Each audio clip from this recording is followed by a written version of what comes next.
Andrew Brandt was on the Ross Tucker show yesterday. He explained some of what's going on with Shemar Stewart and the Cincinnati Bengals. And that is something the Bengals are trying to impose for their own precedent, where they can do it now going forward with all rookies and maybe even with veterans.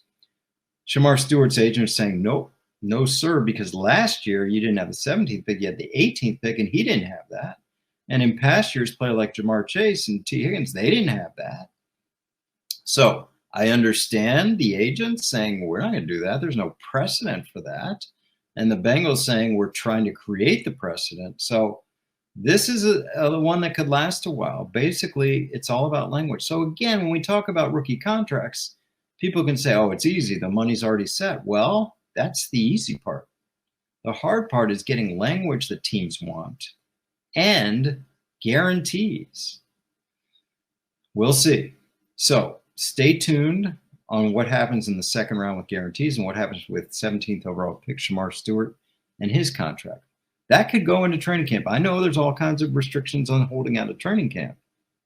And maybe the Bengals, who are known to be tough, known to be very tough, just hold the line, saying, it'll be here when you want to sign it. Players got no options down the road. What is he going to do? Not sign? Here we go. Jacob, how worried are you?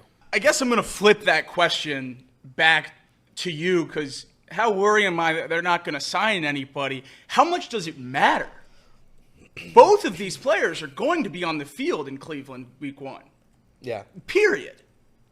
So this is just an unnecessary nonsense mistake. You don't know what percentage of the cap the Bengals are haggling with Shemar Stewart over?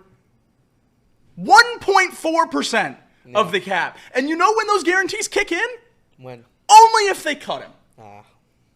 So if you're not comfortable giving him that money, why did you draft him at 17? Yeah.